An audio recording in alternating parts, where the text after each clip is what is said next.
ഉൽപ്പത്തി പുസ്തകം 2-ാം അധ്യായം 3-ാമത്തെ വാക്യം. താൻ സൃഷ്ടിച്ചുണ്ടാക്കിയ സകല പ്രവൃത്തിയിൽ നിന്നും അന്ന് നിവൃത്തനായതുകൊണ്ട് ദൈവം 7-ാം ദിവസത്തെ അനുഗ്രഹിച്ച് ശുദ്ധീകരിച്ചു. മലയാളത്തിൻ്റെ വളരെ പ്രസിദ്ധനായ ഒരു പാട്ടെഴുത്തുകാരനാണ് യൂസഫ് അലി കേച്ചേരി. യൂസഫ് അലി കേച്ചേരിയുടെ ഒരു പഴയ പാട്ടുണ്ട്. വിശുദ്ധ വേദപുസ്തകത്തിൽ ഉത്തമ ഗീതത്തിൽ രേഖപ്പെടുത്തിയിരിക്കുന്നത് കണക്ക് കാമുകൻ തൻ്റെ കാമുകിയോട് പാടുന്ന തരത്തിലാണ് ആ പാട്ട് രചിച്ചിരിക്കുന്നത്. കാമുകൻ പാടുന്നുണ്ട്: നിന്നെ വാർത്ത ദൈവം കലാകാരൻ, പ്രിയേ നിൻ പ്രേമമെന്നിൽ ചേർത്തൊരാ ദൈവം കലാകാരൻ. ശോഭ കൊണ്ട് ഭൂമിയിൽ പല കോടി പൂവുകൾ, നിലാവിൻ പൊൻകതിരാൽ നെയ്തെടുത്ത ലാവണ്യം. ദൈവം കലാകാരൻ, ദൈവം കലാകാരൻ. ഇന്നത്തെ പഴയ നിയമപാഠമായ ഉൽപ്പത്തി പുസ്തകത്തിൻ്റെ ആദ്യ താളുകൾ മുതൽ തന്നെ അടിവരയിടുന്ന ഒരു യാഥാർത്ഥ്യമാണ്: ദൈവം ഈ പ്രപഞ്ചത്തിൻ്റെ പരമശില്പിയും കലാകാരനുമാണ്. ദൈവത്തിൻ്റെ കരവിരുതാണ് ഈ പ്രപഞ്ചം. സകല സൃഷ്ടികളും കലാകാരൻ്റെ മഹത്വത്തെയാണ് വിളിച്ചറിയിക്കുന്നത്. ഈ പ്രപഞ്ചത്തിൻ്റെ വിസ്മയത്തെ, കലാരൂപത്തെ, ആ സൃഷ്ടാവിനെ ഓർമ്മിക്കുന്നതിന് വേണ്ടിയാണ് ആദിയിൽ ദൈവം സൃഷ്ടിച്ചു എന്ന് രചയിതാവായ മോശ കുറിച്ച് വച്ചത്. ദൈവം പ്രവർത്തിച്ചുവെന്നോ ദൈവം രൂപപ്പെടുത്തിയെന്നോ അല്ല, മറിച്ച് ദൈവം സൃഷ്ടിച്ചു എന്ന് തന്നെയാണ് മോശെ എഴുതിയത്. ദൈവം പരമശില്പിയും കലാകാരനുമാണ്. ഉൽപ്പത്തി പുസ്തകത്തിൻ്റെ ആരംഭ അധ്യായങ്ങളിൽ ഓരോ ദിവസവും ഈ ഭൂമിയിലെ സകല ജീവജാലങ്ങൾക്കും മനുഷ്യർക്കും വേണ്ടുന്ന എല്ലാ കാര്യങ്ങളും അടുക്കും ചിട്ടയോടും കൂടി ദൈവം സൃഷ്ടിക്കുകയാണ്. നമുക്ക് സൂര്യനും ചന്ദ്രനും നക്ഷത്രങ്ങളും വെള്ളവും അഗ്നിയും ഈ ഭൂമിയിൽ വാസയോഗ്യമായ എല്ലാ കാര്യങ്ങളും നിരനിരയായി 6 ദിവസങ്ങളിൽ ദൈവം സൃഷ്ടിക്കുകയാണ്. 7-ാമത്തെ ദിവസമായപ്പോൾ ശബത്ത്, ദൈവം വിശ്രമിച്ചു, ദൈവം റെസ്റ്റ് എടുത്തു എന്നാണ് എഴുതിയിരിക്കുന്നത്. അങ്ങനെ ആദ്യത്തെ 7 ദിവസങ്ങൾ 7 പ്രാവശ്യം ആവർത്തിക്കുന്നുണ്ട്. എല്ലാം നല്ലത്, ഏറ്റവും നല്ലത്. ദൈവത്തിൻ്റെ കണ്ണിൽ ഈ പ്രപഞ്ചത്തിൻ്റെ സൃഷ്ടി, കലാവൈഭവം പരമശില്പിയായ ദൈവം മനോഹരമായി ചമയിച്ചു. എല്ലാം നല്ലത്, നല്ലത്, നല്ലത്. 7 ദിവസം വരെ കാര്യങ്ങൾക്കൊന്നും ഒരു കുഴപ്പവും ഉണ്ടായിരുന്നില്ല. But on the 8th day, 8-ാമത്തെ ദിവസം ഒരു പാമ്പ് പ്രവേശിക്കുന്നതോടുകൂടി കാര്യങ്ങളൊക്കെ തകിടം മറിയുകയാണ്. ആദ്യത്തെ 7 ദിവസം മനുഷ്യൻ്റെ രക്ഷയ്ക്കും അനുഗ്രഹത്തിനും വീണ്ടെടുപ്പിനും വേണ്ടി എല്ലാം നിർവഹിച്ച ദൈവം മനുഷ്യൻ്റെ മുന്നോട്ടുള്ള പ്രയാണത്തിൽ ഉതകുന്ന സകലതും ഭംഗിയായി ചമച്ച ദൈവം 8-ാം ദിവസം മുതൽ കാണുന്നത് ദുരന്തപൂർണമായ പിശാചിൻ്റെ പ്രലോഭനങ്ങളിൽപ്പെട്ട പാപത്തിൽ വീണുപോയ മനുഷ്യരെയാണ്. 8-ാം ദിവസം മുതൽ കാര്യങ്ങൾ മാറി മറിയുകയാണ്. കാര്യങ്ങൾ കീഴ്മേൽ മറിഞ്ഞതിൻ്റെ പിന്നിൽ കൗശലമേറിയ, കാട്ടുജന്തുക്കളിൽ കൗശലമേറിയ പാമ്പ്, ആ പാമ്പ് നടത്തുന്ന സംസാരവും പാമ്പ് നടത്തുന്ന ഗൂഢശ്രമങ്ങളും പാമ്പിലൂടെയുള്ള നിർദ്ദേശങ്ങളും ഈ ലോകത്തിൻ്റെ ഗതിയെയും മനുഷ്യരുടെ പ്രയാണത്തെയും തകിടം മറിക്കുകയാണ്. ദൈവം സ്ഥാപിച്ച ശബത്തിന് ചില കളങ്കങ്ങൾ വന്നു ഭവിക്കുകയാണ്. ശബത്തിൻ്റെ അർത്ഥവും ശബത്തിൻ്റെ പൂർണ്ണതയും തടസ്സങ്ങളിൽ പെട്ട് വലയുകയാണ്. ശബത്തുകൾക്ക് ഒരു പുനർചിന്ത ആവശ്യമാണ്. കാര്യങ്ങളൊക്കെ ഭംഗിയായി നിർവഹിച്ചിട്ടും മനുഷ്യരുടെ നന്മയ്ക്ക് വേണ്ടി നിലകൊണ്ടിട്ടും ദൈവത്തിൻ്റെ ഭാഗത്തുനിന്ന് ചെയ്യാവുന്ന എല്ലാ കാര്യങ്ങളും നിർവഹിച്ചിട്ടും എന്തുകൊണ്ടാണ് മനുഷ്യൻ വഴുതി പോകുന്നത്? എന്താണ് പരിഹാരം? എന്താണ് നമ്മുടെ ജീവിതത്തിൽ ശ്രദ്ധിക്കേണ്ടത്? 3 കാര്യങ്ങൾ ചുരുക്കമായി പറയട്ടെ. 1, ശബത്ത് എന്നാൽ ഒരു പുതുക്കത്തിലേക്കുള്ള പ്രയാണമാണ്. A journey into newness. ജീവിതത്തിനൊരു പുതുക്കം കൈവരുന്നതിന് വേണ്ടിയാണ് ശബത്ത് ദൈവം സ്ഥാപിക്കുന്നത്. ദൈവത്തിൻ്റെ കരവിരുതായ പ്രപഞ്ചം നമ്മുടെ എല്ലാവരുടെയും ജീവനും സത്തയുമാണ്. നമ്മുടെ ഉറവിടം ദൈവം സൃഷ്ടിച്ച ഈ പ്രപഞ്ചമാണ്. നമ്മുടെ നിലനിൽപ്പും നമ്മുടെ അവസാനവും എല്ലാം ഈ ഭൂമിയിലാണ്. എന്നാൽ ഈ പ്രപഞ്ച ഗോളത്തിൻ്റെ ഏറ്റവും പുറത്തെ കനം കുറഞ്ഞ പാളിയിലെ പരസ്പര ബന്ധത്തിൻ്റെയും ദൈവാശ്രയത്തിൻ്റെയും ഫലമായിട്ടാണ് ഇവിടം ജീവൻ തുടരുന്ന ഇടമായി ഇപ്പോഴും നിലനിൽക്കുന്നത്. ഈ സൃഷ്ടപ്രപഞ്ചത്തിൽ സദാ സ്പന്ദിക്കുന്ന അതിസൂക്ഷ്മമായ ജീവൻ്റെ വലയിലെ ഒരു കണ്ണി മാത്രമാണ് മനുഷ്യർ. സൃഷ്ടാവില്ലെങ്കിൽ സൃഷ്ടിയില്ല. സൃഷ്ടിക്കുക എന്ന വാക്കിൻ്റെ എബ്രായ അർത്ഥങ്ങൾ, അതിന് ചില പ്രത്യേക അർത്ഥങ്ങളുണ്ട്. സൃഷ്ടിക്കുക എന്താണ്? സൃഷ്ടിക്കുക എന്നാൽ പുതുക്കുക, വേർതിരിച്ചെടുക്കുക, നവീകരിക്കുക, രൂപാന്തരപ്പെടുത്തുക, ക്രമപ്പെടുത്തുക എന്നൊക്കെയാണ് അർത്ഥം. സൃഷ്ടിച്ചു എന്നാൽ ജീവിതത്തെ പുതുക്കി എന്നാണ് അർത്ഥം. അങ്ങനെയെങ്കിൽ സൃഷ്ടി ഒരു പുതുക്ക അനുഭവമായി മാറണം. അതിന് സൃഷ്ടിയിൽ വെളിപ്പെടുന്ന ഏറ്റവും ആഴമുള്ളൊരു ബന്ധമാണ് പൊക്കിൾക്കൊടി ബന്ധം, ദൈവവുമായിട്ടുള്ള ബന്ധം. ഇവിടെ രണ്ട് കാര്യങ്ങൾ സംഭവിക്കുകയാണ്. ഒന്ന്, സൃഷ്ടാവ് തൻ്റെ ഗർഭാശയമായ ആഴിയിൽ പ്രപഞ്ചത്തിന് ജന്മം നൽകുകയാണ്. ശൂന്യമായിരുന്ന, ഇരുളായിരുന്ന ആഴിയിൽ ഈ പ്രപഞ്ചത്തെ, ആ ഗർഭാശയത്തിൽ പ്രപഞ്ചത്തിന് രൂപം കൊടുക്കുകയാണ്, ജന്മം നൽകുകയാണ് ദൈവം. രണ്ട്, തൻ്റെ ശരീരത്തിൽ നിന്ന് അതിനെ വേർപെടുത്തി. ഒരമ്മ കുഞ്ഞിനെ കരങ്ങളിലെടുത്ത് പറയും, ഇതെൻ്റെ ശരീരം, ഈ കുഞ്ഞ് എൻ്റെ ശരീരമാണ് എന്ന് പറയുന്നത് പോലെ ഇത് തന്നെയാണ് സൃഷ്ടാവായ ദൈവം സൃഷ്ടിയെ നോക്കിക്കൊണ്ട് പറഞ്ഞത്, എൻ്റെ ശരീരം, ഇതെൻ്റെ ശരീരം, ഈ പ്രപഞ്ചം ഞാൻ ജന്മം നൽകിയ എൻ്റെ ശരീരം. ഈ സൃഷ്ടപ്രപഞ്ചത്തിന് മേൽ ദൈവത്തിൻ്റെ ശ്വാസം പ്രവർത്തിച്ചപ്പോൾ ആകാശവും ഭൂമിയും വേർപെട്ടു. കടലും കരയും, രാവും പകലും, ഇരുളും വെളിച്ചവും, സ്ത്രീയും പുരുഷനും, അങ്ങനെ ദൈവത്തിൻ്റെ ശ്വാസം മുഖാന്തരം വേർതിരിക്കുന്ന, പുതുക്കം കൈവരുന്ന അനുഭവങ്ങളുണ്ടായി. ഈ കാര്യങ്ങൾക്കെല്ലാം, ഈ സൃഷ്ടിക്കെല്ലാം ഊർജമായി മാറിയത് ദൈവത്തിൻ്റെ ശ്വാസമാണ്.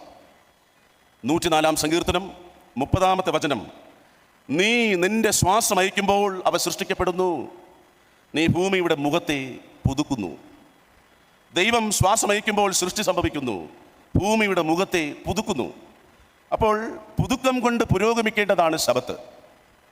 പഴക്കം ചെന്നതും പഴയതും ജീർണിച്ചതും കാലഹരണപ്പെട്ടതുമായ നമ്മുടെ മനോഭാവങ്ങൾക്കൊക്കെ ഒരു പുതുക്കം വരണം. എന്തിനു വേണ്ടിയാണ്? പുതിയ വർഷം. പാട്ടുകാരൻ പാടുന്നുണ്ട്, മനസ്സൊരുക്കുക നാം ഒരു പുതുക്കത്തിനായി, കർത്തനേശു സാക്ഷികളായി.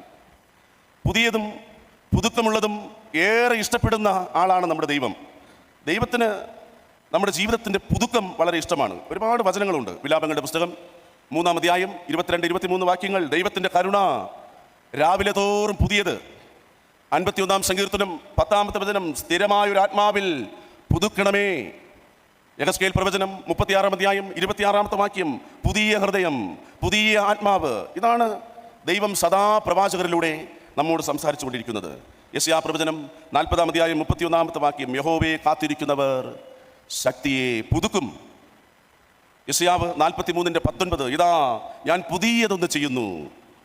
2 കൊരിന്ത്യർ 5-ാം അധ്യായം 17-ാമത്തെ വാക്യം, ഒരുത്തൻ ക്രിസ്തുവിലായാൽ അവൻ പുതിയ സൃഷ്ടിയാകുന്നു. എഫെസർ ലേഖനം 4-ാം അധ്യായം 22 മുതൽ 24 വരെയുള്ള വചനം ഒരു മുന്നറിയിപ്പാണ്, ഒരു ആഹ്വാനമാണ്. പഴയ മനുഷ്യനെ ഉപേക്ഷിക്കുക, ആത്മാവ് സംബന്ധിച്ച് പുതുക്കം പ്രാപിച്ച് പുതിയ മനുഷ്യനെ ധരിച്ചുകൊള്ളുവിൻ. കൊലോസ്യ ലേഖനം 3-ാം അധ്യായം 9-10 വാക്യങ്ങൾ, പരിജ്ഞാനത്തിനായി പുതുക്കം പ്രാപിക്കുന്ന പുതിയ മനുഷ്യൻ. റോമർക്ക് എഴുതിയ ലേഖനം 12-ാം അധ്യായം 2-ാമത്തെ വാക്യം, മനസ്സ് പുതുക്കി രൂപാന്തരപ്പെടുവിൻ. വിശുദ്ധ വേദപുസ്തകത്തിലെ ഒടുവിലത്തെ പുസ്തകം, വെളിപാട് പുസ്തകം 21-ാം അധ്യായം 5-ാമത്തെ വാക്യം, ഇതാ ഞാൻ സകലവും പുതുതാക്കുന്നു. ഇതാണ് ദൈവത്തിൻ്റെ ഇഷ്ടം. ജീവിതത്തെ പുതുക്കുകയാണ് ശബത്തിൻ്റെ ലക്ഷ്യം. Reset your life. ചെറിയ കാര്യങ്ങൾ മതി നമ്മുടെ ജീവിതത്തെ പുതുക്കാൻ, ചെറിയ ചെറിയ കാര്യങ്ങൾ. ഒരു പെൺകുട്ടി സംസാരിക്കുന്നുണ്ട്. അവർ ആ വീഡിയോയിൽ പറയുന്നത് ഇങ്ങനെയാണ്, ഒരു പുതിയ വർഷം ചെറിയ ചില കാര്യങ്ങൾ മതി. Declutter your space. കഴിഞ്ഞ ഒരു വർഷം കൊണ്ട് ഉപയോഗിക്കാത്ത ചില കാര്യങ്ങളൊക്കെ നമ്മുടെ വീടുകളിലുണ്ട്. കഴിഞ്ഞ ഒരു വർഷമായിട്ട് നമ്മളത് തൊട്ടിട്ടേ ഇല്ല. കഴിഞ്ഞ ഒരു വർഷമായി ഉപയോഗിക്കാത്ത ആ സാധനങ്ങൾ ഇനി നമ്മൾ ഉപയോഗിക്കാനും പോകുന്നില്ല. Declutter your space. ഉപയോഗിക്കാത്തതിനെ ഉപേക്ഷിക്കുക, ഭാരം കുറയ്ക്കുക. നമ്മുടെ മൊബൈൽ, നമ്മുടെ ടാബ്, നമ്മുടെ ലാപ്ടോപ്പ്, ഇതിലൊക്കെ ഒരുപാട് അനാവശ്യ ഫയലുകളുണ്ട്, ഫോട്ടോകളും വീഡിയോകളും. നമുക്ക് സ്റ്റോറേജ് തികയുന്നില്ല എന്നതാണ് യൗവനക്കാരുടെ ഒരു പ്രധാന പരാതി. സ്പേസ് ഇല്ല, സ്റ്റോറേജ് ഇല്ല, ഡേറ്റ സംഭരിക്കാനുള്ള സ്ഥലമില്ല. കാരണം പഴയതൊക്കെ ഇങ്ങനെ നിറഞ്ഞിരിക്കുകയാണ്. പഴയതിനെ ഉപേക്ഷിക്കുക. നമ്മുടെ ഈ മൊബൈൽ ഫോണ് സദാസമയം നമ്മളിങ്ങനെ ഓണാക്കി പ്രവർത്തിപ്പിച്ചുകൊണ്ടിരിക്കുകയാണ്. ഒരു അരമണിക്കൂറോ 1 മണിക്കൂറോ ഒക്കെ അതിനൊന്ന് സ്വിച്ച് ഓഫ് ചെയ്താൽ സത്യത്തിൽ ഈ മൊബൈലിൻ്റെ പെർഫോമൻസ് വർദ്ധിക്കും. അതിനും വേണ്ടി ഒരു വിശ്രമം. ശബത്ത് എന്നൊക്കെ പറയുന്നത് ഒരു വിശ്രമമാണല്ലോ. 1 മണിക്കൂർ സ്വിച്ച് ഓഫ് ചെയ്തിട്ടെന്ന് പറഞ്ഞ് വലിയ കുഴപ്പങ്ങളൊന്നും സംഭവിക്കാൻ പോകുന്നില്ല. ആ മൊബൈൽ കുറേ കൂടി മുന്നോട്ട് പ്രവർത്തിക്കും. Organise your space. ജീവിത ഭദ്രതയ്ക്ക് ഏറ്റവും അനിവാര്യമാണ്. കാര്യങ്ങൾക്കൊക്കെ ഒരു ക്രമം വരട്ടെ, ഒരു പുതുക്കം വരട്ടെ. അതാണ് ശബത്ത്. ദൈവം ഈ സൃഷ്ടപ്രപഞ്ചത്തെ നമുക്ക് വേണ്ടി രൂപപ്പെടുത്തിയത്, മാനവരാശിക്ക് നൽകിയത് ജീവിതത്തിനൊരു പുതുമയും പുതുക്കവും പുതിയ മനുഷ്യനും നൽകുന്നതിന് വേണ്ടിയാണ്. Add positive feelings. എന്തെങ്കിലുമൊക്കെ ക്രിയാത്മകമായ കാര്യങ്ങൾക്കായി നമ്മെ തന്നെ സമർപ്പിക്കാം. കൂട്ടുകാരൻ ഒരു കട നടത്തുന്നുണ്ട്, ഒരു ചെറിയ ഹോട്ടൽ. അവൻ ചെയ്തുകൊണ്ടിരിക്കുന്ന പരിപാടി ഈ ഭക്ഷണം പ്ലേറ്റിൽ വിളമ്പുമ്പോൾ ഒരു ചെറിയ വാഴയില കഷ്ണം കൂടി വച്ചിട്ടാണ് ആ പ്ലേറ്റിൽ ഭക്ഷണം വിളമ്പുക. ഒരു ചെറിയ വാഴയില ആ ഊണിന്, ഭക്ഷണത്തിന് നൽകുന്നൊരു പ്രത്യേകത ഉണ്ട്. നമ്മൾ കുടിക്കുന്ന കട്ടൻ ഒരു മിൻറ്റിൻ്റെ ഇലയിടുമ്പോൾ അതിൽ വരുന്നൊരു വ്യത്യാസമുണ്ട്. ഒരല്പം ബൂസ്റ്റ് ചേർക്കുമ്പോൾ വരുന്നൊരു വ്യത്യാസമുണ്ട്, ഒരു പ്രത്യേകത ഉണ്ട്. Decorate your surroundings. മുൻ വർഷങ്ങളെപ്പോലെ തന്നെ ഈ വർഷവും ഇങ്ങനെ മുന്നോട്ട് പോയാൽ ജീവിതത്തിൽ ഒരു പുതുക്കവും കൈവരുന്നില്ലെങ്കിൽ നമ്മുടെ ഈ ജീവിതം കൊണ്ട് എന്തർത്ഥം? Write your dreams and habits. ജീവിതത്തിനൊരു പുതുക്കം വരട്ടെ. ഇന്നലകളിലില്ലാത്തത്, മുൻ വർഷങ്ങളിൽ ചെയ്യാത്തത്, കഴിഞ്ഞ കാലങ്ങളിൽ മറന്നുപോയത്, വിസ്മരിച്ചു പോയത് ചെയ്യാനുള്ളൊരു ഓർമ്മപ്പെടുത്തലാണ് 2026 ശബത്ത്. പുതുക്കത്തിലേക്ക് പുരോഗമിക്കുന്നൊരു പ്രയാണമാണ്. പുതിയ മനുഷ്യനാകാൻ ദൈവം നൽകുന്ന അവസരമാണ് ശബത്ത്. 2, ശബത്തിൻ്റെ മറ്റൊരു സുപ്രധാനമായ പ്രത്യേകത, a journey to our God. പൂജിക്കേണ്ട, ആരാധിക്കേണ്ട, പൂജ്യനായ ദൈവത്തിലേക്കുള്ള പ്രയാണമാണ് ശബത്ത്. A journey to numinous. പൂജ്യൻ എന്ന് പറഞ്ഞാൽ ആരാധന അർഹിക്കുന്നവൻ, പൂജിക്കപ്പെടുവാൻ യോഗ്യൻ എന്നാണ്. അങ്ങനെയാണ് ദൈവത്തെ നമ്മൾ കാണേണ്ടത്. പക്ഷേ ഈ ഉൽപ്പത്തി പുസ്തകത്തിൽ ആരംഭത്തിൽ തന്നെ നമ്മളിങ്ങനെ കാണും, ദൈവത്തെ പോലെ ആകാനുള്ള മനുഷ്യരുടെ പരിശ്രമമാണ് പാപത്തിൽ കലാശിക്കുന്നത്. നമുക്കൊക്കെ ദൈവത്തെ പോലെ ആകാനുള്ള നോട്ടവും പരിശ്രമവുമാണ് പാപം പെരുകുന്നത്. ഏദനിൽ മനുഷ്യൻ 2 തരത്തിലുള്ള അവകാശങ്ങളിൽ ആധിപത്യം സ്ഥാപിക്കുകയാണ്. 2 കാര്യങ്ങൾ. ഒന്ന്, നന്മ തിന്മകൾ നിർണ്ണയിക്കാനുള്ള അവകാശം ദൈവത്തിൽ നിന്ന് മനുഷ്യൻ കവർന്നെടുക്കുകയാണ്. മറ്റൊരു കാര്യം, ദൈവത്തെ കേന്ദ്രത്തിൽ നിന്ന്, നടുവിൽ നിന്ന് നീക്കിക്കളയുന്നതിനുള്ള നീക്കം മനുഷ്യർ നടത്തുകയാണ്. എന്ന് പറഞ്ഞാൽ ദൈവത്തിൻ്റെ സ്ഥാനം തട്ടിയെടുക്കാനുള്ള മനുഷ്യൻ്റെ പരിശ്രമം, അതിന് ഉൽപ്പത്തി പുസ്തകത്തോളം ചരിത്രമുണ്ട്. ഈ ലോകത്തെ മനുഷ്യ കേന്ദ്രീകൃതമായി നിർവചിക്കാൻ തുടങ്ങിയെടുത്താണ് പ്രശ്നങ്ങളൊക്കെ ആരംഭിക്കുന്നത്. മാനദണ്ഡം മനുഷ്യനായി മാറി. മനുഷ്യന് ഗുണമുള്ളതൊക്കെ നന്മയും മനുഷ്യന് ഗുണമില്ലാത്തതൊക്കെ തിന്മയുമായി നമ്മൾ നിർവചിച്ചു. പ്രപഞ്ച സൃഷ്ടിയുടെ കേന്ദ്രത്തിൽ ദൈവത്തിന് പകരം മനുഷ്യൻ സ്വയം പ്രതിഷ്ഠിച്ചെടുത്താണ് പരാജയത്തിൻ്റെ ആരംഭം. ദൈവം നമ്മുടെ ജീവിതത്തിൽ ചില അതിരുകളൊക്കെ നിശ്ചയിച്ച് നൽകിയിട്ടുണ്ട്. ഉൽപ്പത്തി പുസ്തകത്തിൽ അത് വ്യക്തമാണ്. ചില കാര്യങ്ങളൊക്കെ നിർണ്ണയിച്ച് നൽകിയിട്ടുണ്ട്. ദൈവം നമുക്ക് ചില അതിരുകൾ ഇട്ടിട്ടുണ്ട്. ഈ മീന് വെള്ളത്തിൽ കിടക്കും പോലെയാണ്. വെള്ളത്തിൻ്റെ അതിര് ലംഘിച്ച് കരയിലേക്ക് ചാടിയാൽ ചാവും എന്ന് ഉറപ്പാണ്. ദൈവം നൽകിയ സത്യസുവിശേഷത്തിന് ബദലായി നുണ നിറഞ്ഞ നിലപാടുകളുമായി പാമ്പ് ഏദനിൽ സംസാരിക്കുകയാണ്. ദൈവം പറഞ്ഞു, നിങ്ങൾ ദൈവസ്വരൂപത്തിലും ദൈവസാദൃശ്യത്തിലുമുള്ള നല്ല മനുഷ്യരായി മാറണം. ഇതാണ് ദൈവത്തിൻ്റെ ഹിതം. ദൈവത്തിൻ്റെ സാദൃശ്യം, ദൈവത്തിൻ്റെ സ്വരൂപം, ആ ദൈവഭാവമുള്ള നല്ല മനുഷ്യരായി മാറണം. ഇതാണ് ദൈവം ആവശ്യപ്പെട്ടത്. പക്ഷേ പാമ്പ് പറഞ്ഞ സുവിശേഷം എന്താണ്? പാമ്പ് പ്രകടിപ്പിച്ച സുവിശേഷം എന്താണ്? നിങ്ങൾ ദൈവത്തെ പോലെയാകണം. പാമ്പ് പ്രയോഗിച്ച സുവിശേഷം ഉൽപ്പത്തി പുസ്തകം 3-ാം അധ്യായം 6-ാമത്തെ വാക്യത്തിലുണ്ട്. ചെവിക്ക് ഇൻപകരമാണ് അത് കേൾക്കാൻ. വളരെ രസകരമായും പ്രതീക്ഷ പകർന്നും ഇൻപകരമായിട്ടൊക്കെ പാമ്പ് സംസാരിക്കുകയാണ്. കാണുവാൻ ഭംഗിയുള്ളത്, തിന്മാൻ നല്ലത്, ജ്ഞാനം പ്രാപിക്കാൻ കാമ്യം. നമ്മുടെ ഇന്ദ്രിയങ്ങളെ പടിപടിയായി പിശാച് വിഴുങ്ങുന്നത് ഇങ്ങനെയാണ്. എന്നാൽ ഓർക്കുക, നമ്മുടെ ചെവിക്ക് ഇൻപകരമായതുകൊണ്ടോ, കാണാൻ ഭംഗിയുള്ളതുകൊണ്ടോ, തിന്മാൻ നല്ലതായതുകൊണ്ടോ, ജ്ഞാനം പ്രാപിക്കാൻ കാമ്യമായതുകൊണ്ടോ അത് സുവിശേഷം ആകണം എന്നില്ല. റിയലും ഫേക്കും തമ്മിൽ അത്രമേൽ കലർന്നിരിക്കുകയാണ്. ചാറ്റിങ്ങും ചീറ്റിങ്ങും തമ്മിൽ ഇടകലർന്നിരിക്കുകയാണ്. വെയിലാറുമ്പോൾ തോട്ടത്തിൽ നടക്കുന്ന ദൈവം, ആ ദൈവം ആരാധനയ്ക്ക് അർഹനാണ്. ഉൽപ്പത്തി പുസ്തകത്തിൽ നമ്മൾ വ്യക്തമായി കാണുന്നു, വെയിലാറുമ്പോൾ മനുഷ്യരുമായി ചേർന്ന് നിൽക്കാൻ ആരാധനയ്ക്ക് യോഗ്യനായ ദൈവം ചേർന്ന് സഞ്ചരിക്കുന്നു.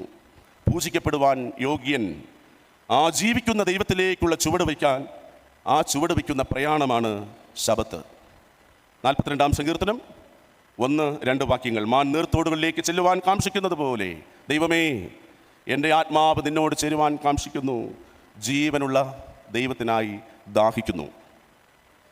ദൈവത്തിങ്കിലേക്ക് ചേരാൻ ദൈവത്തിനായി ദാഹിക്കാൻ, ദൈവത്തോടൊപ്പം ചലിക്കാൻ, അങ്ങനെ നമ്മുടെ ശബത്ത് അനുഭവങ്ങൾ കുറെ കൂടി ആഴപ്പെടട്ടെ. പക്ഷേ പ്രശ്നം, നമ്മുടെ ആത്മീയ ജീവിതത്തിൻ്റെ കേന്ദ്ര സ്ഥാനത്ത്, നമ്മുടെ കൂട്ടായ്മകളിലും കൂടി വരവുകളിലുമൊക്കെ നടുവിൽ മനുഷ്യരും മനുഷ്യ ദൈവങ്ങളും ഇടം പിടിച്ചിരിക്കുകയാണ്. മനുഷ്യനും മനുഷ്യ ദൈവങ്ങളും ഇടം പിടിച്ചിരിക്കുന്ന ആത്മീയ കേന്ദ്രങ്ങൾ, കാട്ടുജന്തുക്കളെക്കാളും കൗശലമേറിയ പാമ്പ് ഇന്നും സജീവമാണ് എന്ന് സാരം. പാമ്പിലേക്കല്ല, പൂജിക്കപ്പെടുവാൻ യോഗ്യനിലേക്ക് നമ്മുടെ വാഞ്ചയും ദാഹവും ഉയരുന്നിടത്ത് നിറവിൻ്റെ ശബത്തുകൾ രൂപപ്പെടുക തന്നെ ചെയ്യും. കഴിഞ്ഞ ദിവസം കനകക്കുന്നിൽ മലയാളത്തിൻ്റെ പ്രിയ എഴുത്തുകാരൻ സക്കറിയ, അദ്ദേഹത്തിൻ്റെ ഒരു വർത്തമാനം ഉണ്ടായിരുന്നു. സക്കറിയ പറഞ്ഞത് ഇങ്ങനെയാണ്: സഭ ഒരു സാമ്രാജ്യമായി മാറി, ഒരു സ്ഥാപനം കണക്കെ ഒരു സാമ്രാജ്യം. ഈ സാമ്രാജ്യത്തിൻ്റെ ബ്രാൻഡ് അംബാസഡറായി യേശുവിനെ നമ്മൾ പ്രതിഷ്ഠിച്ചിരിക്കുകയാണ്. യേശു പറഞ്ഞതൊന്ന്, നമ്മൾ ചെയ്തുകൊണ്ടിരിക്കുന്നത് മറ്റൊന്ന്. സക്കറിയ പറയുന്നുണ്ട്, യേശു പറഞ്ഞതൊന്ന്, നമ്മളിപ്പോൾ പ്രവർത്തിച്ചുകൊണ്ടിരിക്കുന്നത് മറ്റൊന്ന്. പരമശില്പിയായ ദൈവം ഇന്നും സൃഷ്ടിയിൽ പ്രവർത്തന നിരതനാണ്.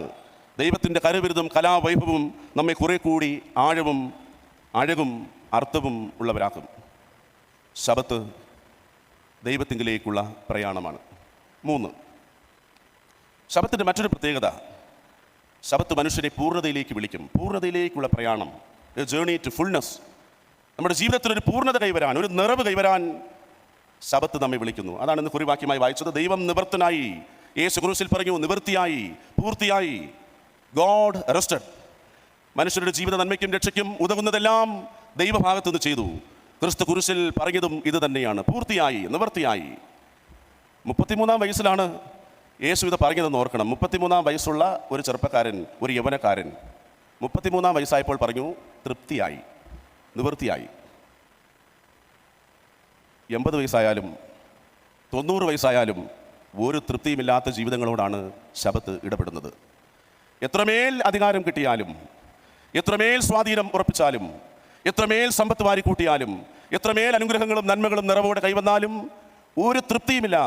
ഏത് പ്രായത്തിലും തൃപ്തിയില്ലാതെ പോകുന്ന മനുഷ്യരുടെ മുൻപിൽ ശബത്ത് ഒരു വെല്ലുവിളിയാണ്. തൃപ്തിയോടെ നമുക്ക് കടന്നു പോകാൻ കഴിയുമോ? സംതൃപ്തിയുള്ളൊരു മടക്കം ഏത് പ്രായത്തിൽ ദൈവം നമ്മെ വിളിച്ചാലും, ദൈവമേ നിവൃത്തിയായി, പൂർത്തിയായി എന്ന് പറയാൻ കഴിയുന്നതാണ് ശബത്തിൻ്റെ നന്മ. ഏൽപ്പിച്ചതെല്ലാം സ്നേഹത്തോടെ ചെയ്തു. എൻ്റെ വീട്ടിൽ, എൻ്റെ സഭയിൽ, എൻ്റെ സമൂഹത്തിൽ, എൻ്റെ സാഹോദര്യത്തിൽ ദൈവം എന്നെ ഏൽപ്പിച്ചത് ഞാൻ സ്നേഹത്തിൽ ചെയ്തു.